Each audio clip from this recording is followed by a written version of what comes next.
Israel की Iran अमरीका मुआहदा सबूताज करने की कोशिश। बैरूत पर मिसाइल हमले कर दिए।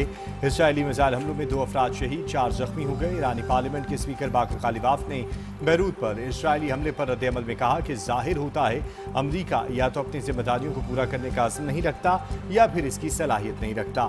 ईरानी पासदार इनकलाब का कहना है कि बैरूत पर इसराइली फौज के हमले का जवाब जरूर दिया जाएगा।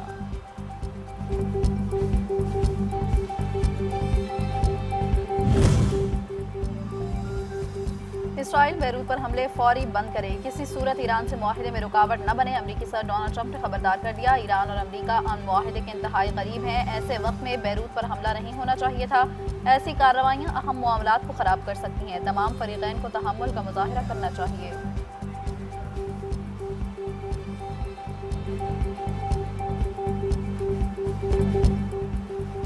ईरान और अमरीका का मुआहदा होगा या नहीं, सूरत हाल वाज़ेह न हो सकी। वर्चुअल इजलास के हवाले से भी मुत्तफ़िक का तारीख सामने ना आ सकी।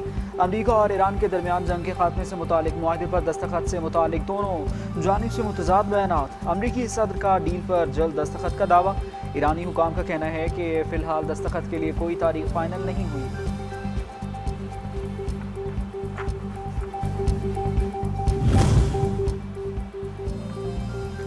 अमरीका और ईरान मुफाहमती याददाश्त पर जल्द दस्तखत करेंगे। अल अरबिया न्यूज़ का दावा।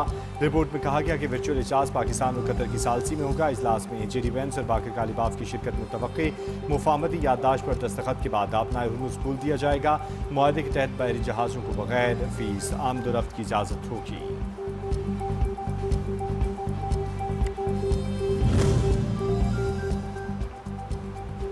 ईरान ने अमरीकी मुफाहमती याददाश्त के तहत यूरेनियम अफसूदगी कम करने पर आमादगी जाहिर कर दी है। अफसूदा यूरेनियम के तरीक़ाकार अमली नफाज पर 60 दिन में बातचीत होगी। ईरान के सीनियर अहदेदार की न्यूज़ एजेंसी रॉयटर्स से गुफ्तगू। कहा, ईरान डील के तहत जौहरी हथियार तैयार करेगा न हासिल करेगा। रकम की बराह रास्त मुंतकिली इलाकाई ममालिक के ताउन मालियाती क्रेडिट लाइन से मुतवक्के है। मुआहदे के तहत ईरान फौरी अपना हुर्मुज़ दोबारा खोल देगा।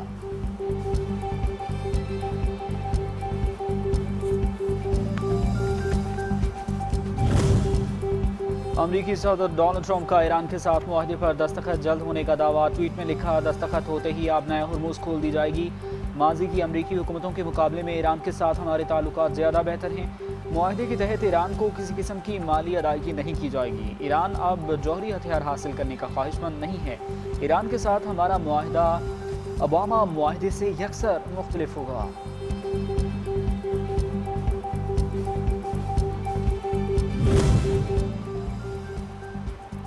ईरान ने मुआहदे पर फौरी दस्तखत का अमरीकी सदर का दावा मुस्तरद कर दिया। ईरानी वज़ारत ख़ारजा के तर्जुमान इस्माइल बकाई का कहना है कि मुआहदे पर अभी दस्तखत होंगे, ना ही वक्त मुतय्यन किया।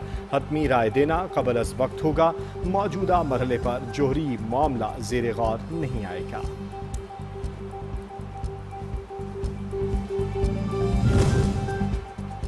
नए सिक्योरिटी ढांचों के लिए तमाम इलाकाई ममालिक की शिरकत और ताउन नागुज़ीर है। अवामी एकजहती दिफाई सलाहियतों की बदौलत ईरान पहले से ज़्यादा मजबूत होकर उभरा है। ईरानी वज़ीर ख़ारजा अब्बास अराग़ची का बयान। कहा, ईरानी अवाम ने धमकियों के सामने साबित कदमी से दुश्मनों के मंसूबे को नाकाम बनाया। अवामी एकजहती और मैदान में मौजूदगी ही ईरान की सिफारती ताकत की बुनियादी सतून है।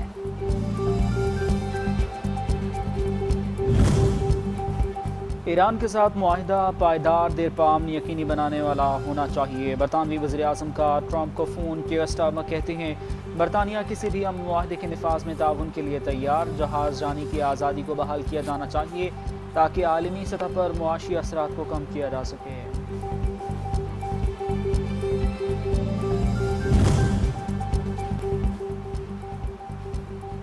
ईरान और अमेरिका के दरमियान इस्लामाबाद मुआहदे पर दस्तखत का करीब आ जाना एक तारीखी लम्हा है। ऐसे वक्त में आज़ाद कश्मीर में जारी बेचैनी न सिर्फ कश्मीर कॉज बल्कि पाकिस्तान की साख को नुकसान पहुंचा रही है। Chairman peoples party Bilawal Bhutto कहते हैं, सूरत हाल भारत इसराइल गठजोड़ को फ़ायदा उठाने का मौका फराहम कर रही है। मुजाहिरीन को सियासी और मुज़ाकरात की राह अपनाने का मशवरा। नायब वज़ीर आज़म और वज़ीर ख़ारजा सेनेटर मोहम्मद इसहाक डार का तुर्क वज़ीर ख़ारजा से टेलीफोनिक राबता, खित्ते की सूरत हाल और अमरीका और ईरान के दरमियान पेशरफ्त पर तबादला ख्याल, इलाकाई सूरत हाल पर करीबी राबता रखने पर इत्तफाक। इसहाक डार और मिस्री वज़ीर ख़ारजा के दरमियान भी टेलीफोनिक बातचीत, अमरीका और ईरान के दरमियान जारी राबतों के मुस्बत और जल्द नतीजे की उम्मीद का इजहार।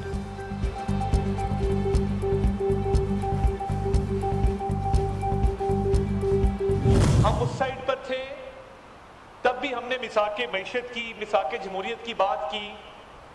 आज हम इस साइड पर हैं तब भी मिसाक जमहूरियत और मिसाक मईशत की बात कर रहे हैं। इनकी जमात के सरबराह हैं, उनके बयानात ऑन रिकॉर्ड मौजूद हैं कि पाकिस्तान डिफॉल्ट होने जा रहा है और पाकिस्तान में कोई इन्वेस्टमेंट ना करे। जब आपने IMF को लेटर लिखे तो आप चाहते थे कि ये मुल्क डिफॉल्ट करे। हुकूमत का एक बार फिर अपोजिशन को मिल बैठने और बातचीत की दावत। वज़ीर इत्तलात अताउल्लाह तारड़ ने कौमी असम्बली के फ्लोर पर अपोजिशन को बातचीत की पेशकश करते हुए कहा, एहतजाज अपोजिशन का हक है, बानी पीटीआई के बयानात ऑन रिकॉर्ड हैं। ये लोग पाकिस्तान को डिफॉल्ट कराना चाहते थे। इन्होंने IMF को कर्ज से मना करने के लिए खत लिखे। काश उस वक्त आपने शहबाज शरीफ की मिसाक जमहूरियत की बात मानी होती।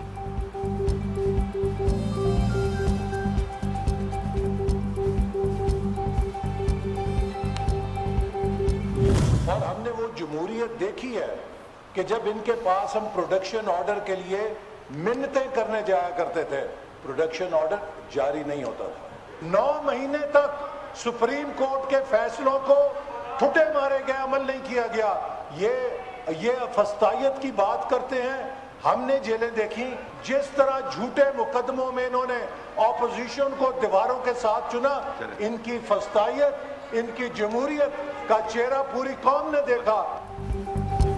वफाकी वज़ीर एहसन इकबाल ने अपोजिशन को आड़े हाथों लिया। कौमी असम्बली इजलास के दौरान इजहार ख्याल करते हुए बोले कि PTI दौर में अपोजिशन को इंतकामी कार्रवाइयों का निशाना बनाया गया। या फस्तायत की बात करते हैं, हमने जेलें देखी हैं, 9 माह सुप्रीम कोर्ट के फैसले पर अमल नहीं किया गया। इनकी फस्तायत और जमहूरियत का चेहरा पूरी कौम ने देखा।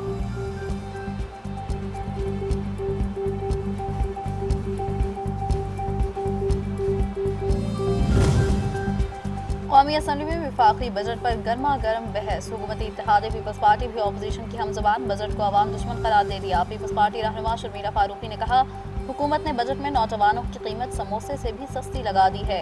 PTI रहनुमा असद कैसर बोले, ये बजट हुकूमत का नहीं IMF का बजट है, नौजवानों को मजीद बेरोजगारी की तरफ ले जाएगा। गुर्बत में इजाफा हुकूमती मुआशी पॉलिसीज की नाकामी का सबूत है।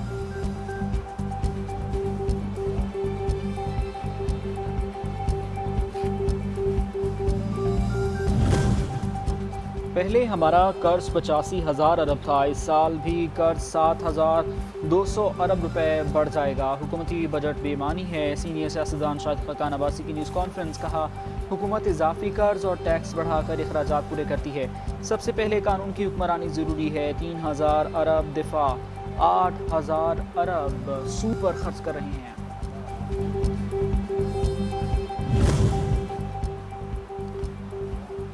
PDM जमातों में कोई इख्तिलाफ नहीं, सिर्फ मफादात के हुसूल के लिए नुराकुश्ती की जाती है। असल में पाकिस्तान पर 89 साल से एक ही तबका हुकूमत कर रहा है। जमात इस्लामी के अमीर हाफिज नेमुरहमान की मीडिया से गुफ्तगू। बोले, IMF के दबाव की बात जानबूझकर की जा रही है। बजट में बहुत सी रकम अपनी नाअहलियाँ छुपाने के लिए मुख्तस की गई है।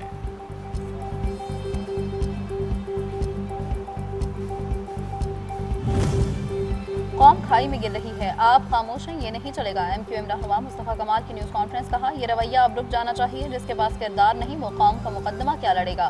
मुझे गलत साबित करो, पैर पकड़कर माफ़ी मांगूंगा। बानी MQM का दौर होता है तो कई बेगुनाह सानेहा बल्दिया फैक्ट्री केस में फांसी चढ़ चुके होते।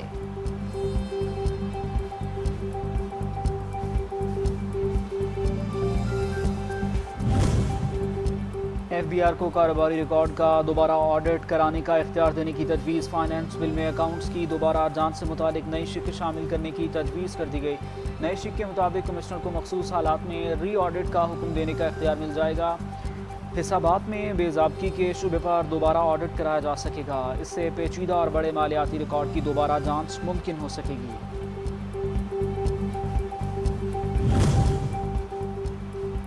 वज़ीर आला सिंध मुराद अली शाह ने अजीम बुरा पुल का इफ्तिताह कर दिया। मंसूबा 1 अरब 56 करोड़ 20 लाख की लागत से 90 दिनों में मुकम्मल किया गया। वज़ीर आला सिंध का कहना है कि कुरंगी, मलीर, शाह फैसल और एयरपोर्ट जाने वाले मुसाफिरों को सहूलत मैसर आएगी। कराची पाकिस्तान की मईशत का मरकज़ है, ट्रांसपोर्ट निज़ाम की बेहतरीन नागुसीत है।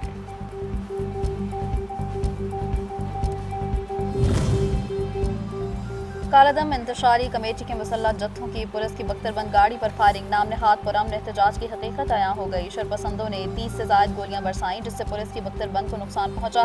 कालादम कमेटी मुसल्लह जत्थों के जरिए आज़ाद जम्मू कश्मीर के अमन अमान को तबाह करने के दरबे है। कुछ मुसल्लह जत्थे दिहाड़ी पर लाए गए। इंतशारी कमेटी के सरगना की ऑडियो लीक भी सामने आई थी, जिसमें मुसल्लह जत्थों के जरिए शरपसंदी फैलाने की धमकी दी गई थी।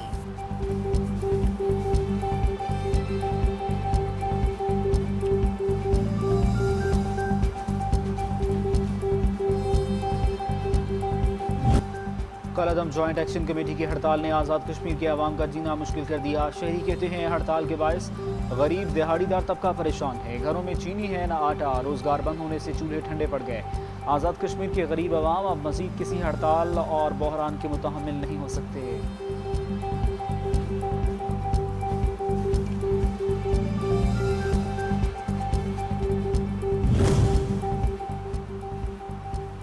पंजाब और खैबर पख्तूनख्वा के बेशतर अजला में मौसम गर्म और खुश रहने का इम्कान है। महकमा मौसमियात के मुताबिक सिंध के बेशतर अजला में भी मौसम शदीद गर्म और खुश रहेगा।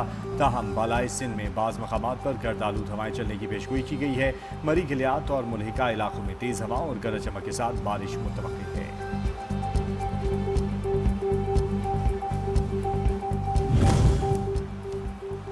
फीफा वर्ल्ड कप के दिलचस्प मुकाबले जारी। ऑस्ट्रेलिया ने तुर्की को 2-0 से शिकस्त दे दी। स्कॉटलैंड ने हेटी को 1-0 से हराया।